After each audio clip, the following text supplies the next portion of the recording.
Straight ahead on Falcon Weekly. A softball sweep. UM's first softball team wins their inaugural doubleheader. See how the team celebrated their first 2 wins. The college night competition is underway, but the Golds and Purples are still preparing for their big sales. Tickets go on sale this week. Find out how you can get yours. Plus, millions of cars are being recalled for bad airbags. Find out if your car is on the list. Falcon Weekly starts now.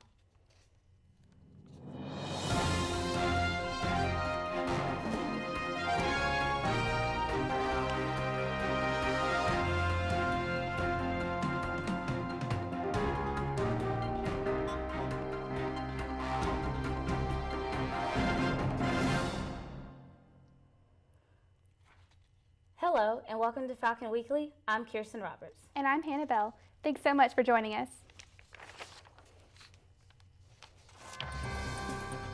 In campus news, Montevallo's softball team.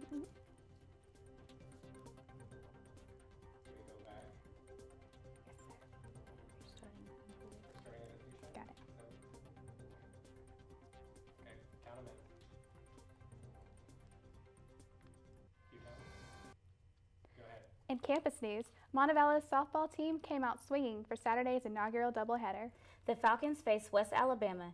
UM held the lead for most of the game, but by the bottom of the 7th, the Falcons were down by 1. That's when Sydney Aguilar drove home the game-winning run, giving the Falcons a 6-5 victory. Game 2, the Falcons rallied against the 7th inning, giving them a 9-8 win. The team celebrated by giving Coach Vanover her first ever Gatorade shower. The Falcons will be in Huntsville this weekend for the UAH Chill Out Tournament. There they will face Kentucky Wesleyan and Delta State on Friday.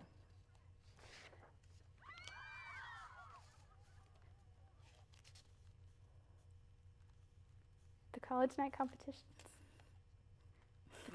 competitions are underway. The Golds beat the Purples in volleyballs, and both sides are still working to perfect their plays, which will debut next week. Falcon Weekly's Mary-Kate McCarrick joins us live.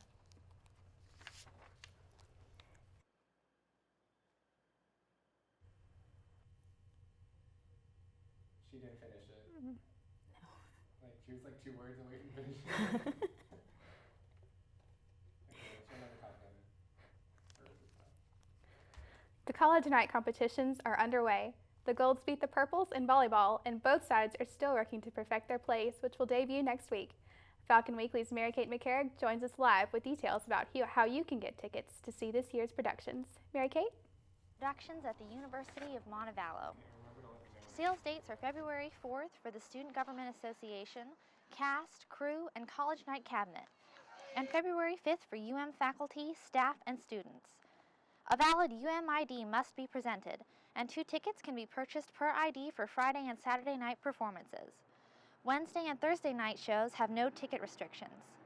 Sales to the general public begin Friday, February 6th. Tickets can be purchased at the Robert M. McKesney Student Activity Box Office from 8 a.m. to 4 p.m. Ticket prices range from $5 to $15 depending on what night you go. For a full rundown of ticket prices, be sure to check out our Facebook page. Search for UM Falcon Weekly. Meanwhile, both sides have been showing their college night spirit. Both sides and both Golds and Purples unveiled their signs outside of Farmer Hall. The signs give a hint about each side's theatrical performance. After the sign raising, both sides headed to Myrick Gym for this year's college night pep rally. At the rally, each side revealed the cast for their shows. Be sure to get your tickets early so you don't miss out on the great college night experience. Reporting for Falcon Weekly, I'm Mary-Kate McCarrick. You might look at us this year and say, ooh, they're at a disadvantage. You count them? Or are we not ready yet?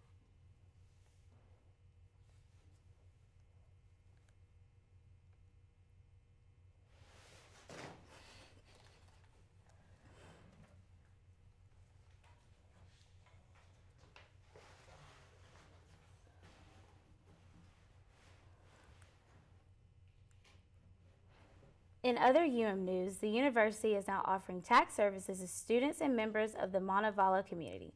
This is the 4th year that these services have been offered. But the University of Montevallo has made some changes to the services. This year's tax services prep will be provided on campus in Morgan Hall, room 202, starting Saturday, February 7th, and continuing each Saturday until April 11th. Students will be able to help file tax returns from 10 a.m. to 2 p.m. An additional date, Wednesday, April 8th, from 4 to 8 p.m. will be available for anyone who needs last-minute help.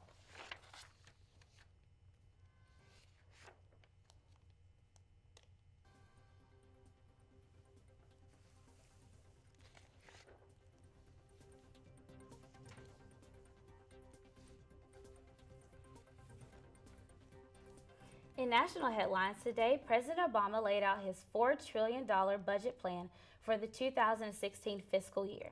And it will likely be met with strong resistance. Sunlin Serfati has the story from Washington. We don't have that many kids in the family.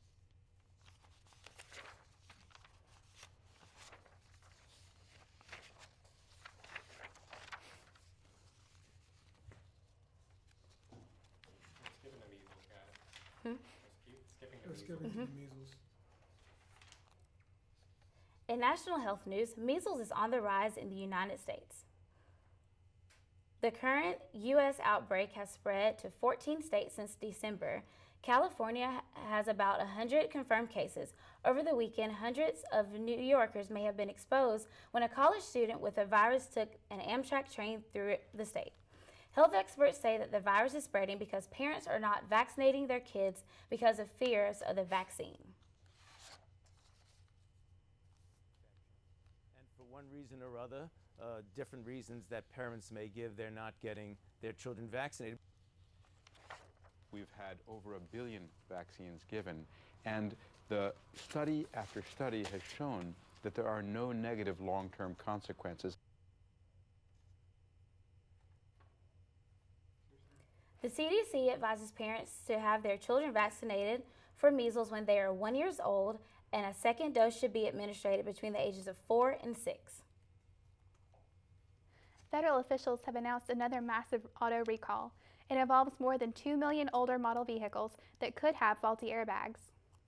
Officials says there's a problem with the crash sensors and that can cause airbags to deploy for no reason. This is the second time the vehicles have been recalled for the same problem. If you have an Acura MDX, Dodge Viper, Jeep Grand Cherokee, Honda Accord, Honda Odyssey, Pontiac Vibe, or Toyota Corolla, Matrix, or Avalon made between the years of 2002 and 2004, you should call your dealer. Super Bowl 49 set new viewing records. A whopping 115 million people tuned in last night to watch the Patriots beat the Seahawks 28-24 in a game that went down to the wire. Super Bowl 49 also broke the record of internet streams of one event. Over 1.3 million viewers streamed the Super Bowl from a computer or mobile device. Super Bowl 49 now holds the title as the most watched TV show in U.S. history.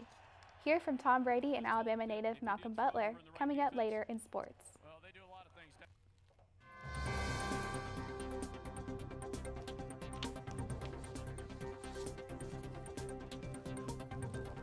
In news from across Alabama, a Lauderdale couple is behind bars under 15 counts of animal cruelty. Police say they found more than 200 live animals in the couple's property. Laura and Pat Sherwood had 150 rabbits, 25 horses, and a dozen other animals cramped in spaces at their home. Police found the remains of several horses.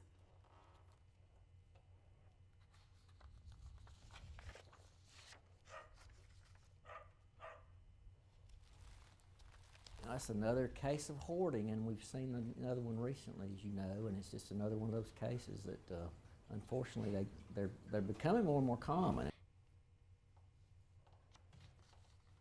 Connolly says that many of the animals will be able to be rehabilitated. Shelby County Sheriff's Department arrested a Calera man on sexual abuse charges of a child. David Allen Dunaways was arrested in his home on January 27th.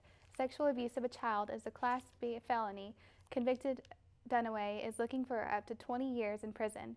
His court date is set for Thursday, February 12th at 2 p.m.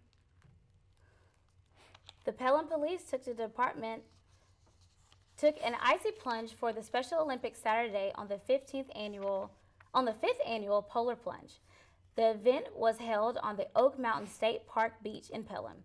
People and groups from all over Shelby County showed up to participate in the plunge. Groups attended the event, raised almost $22,000 for Special Olympics. Remember, there's more news online 24/7. Just search for the UN Falcon Weekly on Facebook and Twitter to see more stories and news updates throughout the week. As another round of winter storms hits the Northeast, it's time to check in with Pennsylvania's furriest weatherman, Prognosticator Punxsutawney Phil. Coming up, see if Phil is predicting a longer winter or an early spring. Also, Justin Timberlake and wife Jessica Biel are expecting a new superstar addition to their family. See how they broke the news. Those stories and more when Falcon Weekly returns.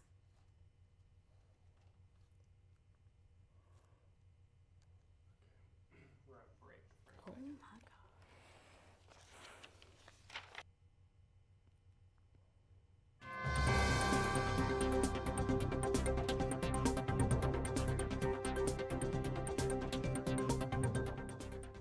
Welcome back. In today's entertainment news, the daughter of the late Whitney Houston, Bobby Christina Brown, is now in a medically induced coma. Saturday morning, Brown's husband and friend found Brown face down in the bathtub in their Roswell, Georgia townhome. They immediately performed CPR. She was transported to North Fulton Hospital, where she is now on a ventilator and is in a medically induced coma. This comes almost 3 years after the death of her mother, Whitney Houston. The family is asking for prayers and privacy at this time. And now, in the Hollywood Minute, there's a baby on the way for JT and Jessica. Plus, a Breaking Bad star returns to TV, and we take a look at the winners of the box office. Here's Andy Rose with today's Hollywood Minute. Justin Timberlake is saying bye to those baby rumors. The former NSYNCer posted a birthday photo to his Instagram account Saturday, announcing he and his wife, actress Jessica Biel, are expecting. JT's post says he's getting the greatest gift ever. The couple doesn't appear to know the sex yet. Timberlake hashtagged boy or girl, and we're taking bets. Breaking Bad star Anna Gunn is headed to CBS. The Emmy winner will shoot a Criminal Minds spin-off pilot with Gary Sinise in February. The two will play FBI agents investigating international cases. The episode will run as part of Criminal Minds' regular season this spring. American Sniper continued its #1 streak at the box office, bringing in almost $32 million. The biopic broke the record for largest unadjusted Super Bowl weekend gross. Children's story Paddington moved up to #2, and the new sci-fi thriller Project Almanac came in at 3rd place, closely trailing Paddington. For Hollywood Minute, I'm Andy Rose. They're shooting to the stand. Turning to health news, many of us probably ate too much while we watched the Super Bowl, but you can get your diet back on track. From picking the right fruits and veggies to throwing out expired food, reporter Adam McCoy shows us how we can get our eating back on track with 5 simple steps. Kick off some new eating habits this spring by evaluating your diet. Try to stick with whole, natural foods as much as possible and limit or eliminate processed foods. Start by checking food labels for the list of ingredients. To eat clean means to really look at your foods and make sure there's not that many additives to it. So added fat, salt, and sugar are the 3 things that we're looking for. If you can look at the ingredients list and make sure that those types of ingredients are not in there, then you're probably well on your way to having a clean diet. According to registered dietitian Tamara Melton, there are 5 steps to a better diet. First, check all the expiration dates on foods in your pantry and refrigerator. If it's expired, dump it. Next, look for leaner cuts of meat and fish. Consider canned salmon and tuna. And try hummus, edamame, or nut butters for snacks. These protein sources will help keep muscles strong. Third step, eat fruits and vegetables that are in season to keep your plate full of color. Next, amp up hydration with lots of water. Finally, now is the time to break out the grill. Keep meals simple and grill all your food at the same time. Adam McCoy, CNN. To see more stories about healthy living, check out the video section on our Facebook page. Just search Falcon Weekly.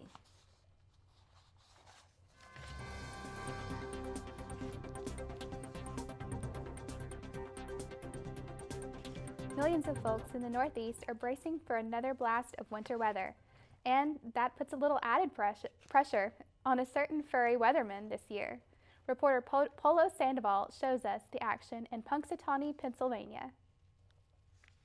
Well, keep your shovels out. Looks like 6 more weeks of winter. Perennial prognosticator Punxsutawney Phil proudly produced his prediction this morning. The groundhog saw a shadow, meaning 6 more weeks of winter. Folks watching the event welcomed the news. I say bring it.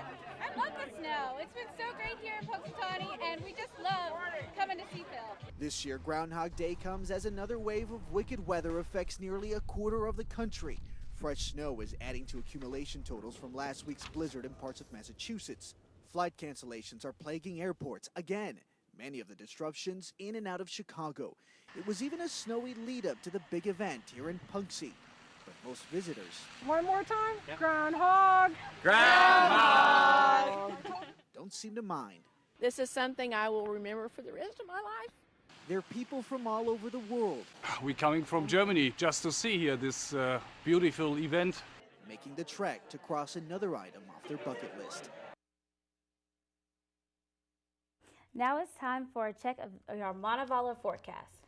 Falcon Weekly's Jacob Bopst joins us from outside the Mass Communication Building with a look at this week's weather. Hi, Jacob. Thanks, guys. Looks like Punxsutawney Phil wasn't too far off this year. It is a chiller outside the studio. It's only going to get colder as the night goes on. Expect lows around 25 degrees. Tonight, be sure to bundle up, or better yet, don't go outside at all. It is way too cold for anyone to be out here. Now, as the week goes on, expect things to get a little better. Expect highs in the mid-50s and lows in the mid-30s. That's not too much better, but hey, I'll take it. Now, on Wednesday, Thursday, and Sunday, be sure to pack a raincoat because there's a chance of rain each of those days. Now, if you're thinking, when am I going to be able to go outside? When's the sun going to come out? Saturday is going to be your best bet. It's going to be sunny with a high of 61 and a low of 44. Not a perfect day, but if you want to go to the park in a nice light coat, well, go ahead. It's probably going to be the last nice day we'll have for a while. Back to you in the studio. For many big businesses, the Super Bowl is all about ads, and this year's crops of commercials got many of us talking. Reporter Andrew Spencer takes a look at some of those you may have missed. A few Super Bowl ads touched on a common theme. This Dove commercial in particular focusing on dads and declaring what makes a man stronger is showing that he cares.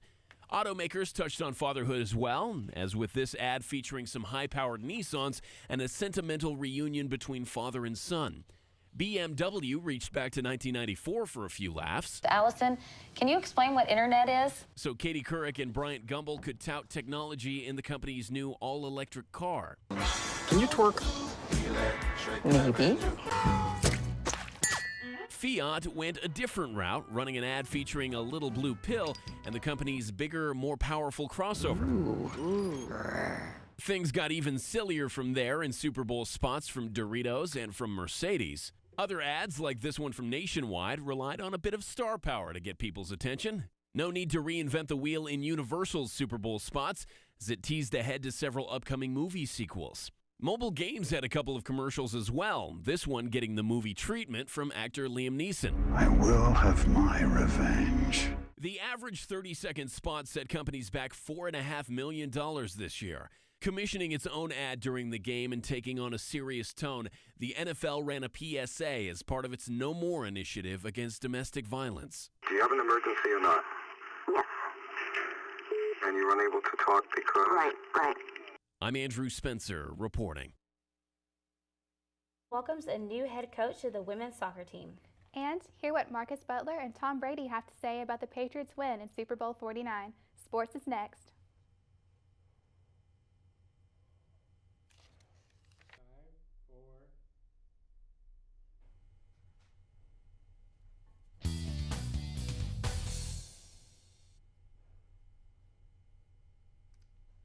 the shotgun. There's the snap. It's built high. Quick throw. It's intercepted at the goal line.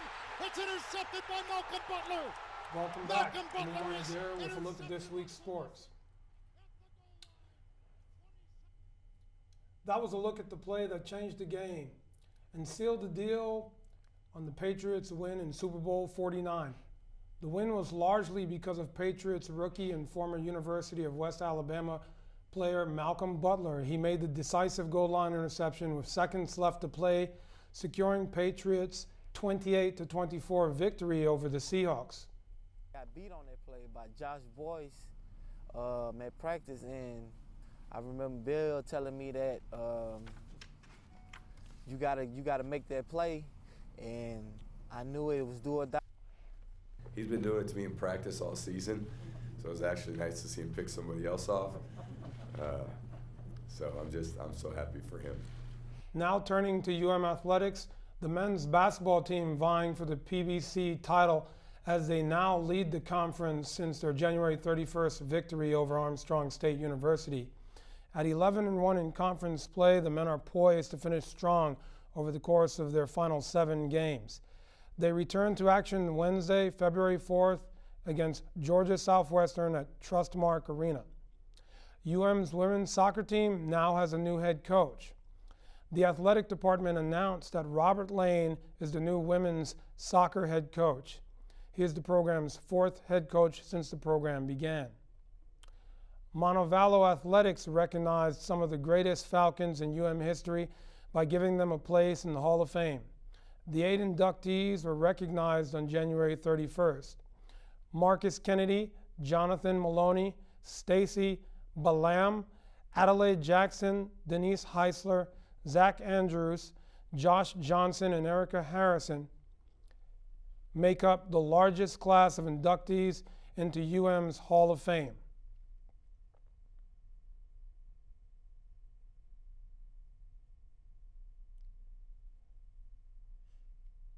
In other sports news, Serena Williams is now arguably the greatest American to play tennis. She is now the oldest winner of the Australian women's title for the Open era. She also ranks 2nd in the list of major winners. And that's a look at this week's sports. Back to you.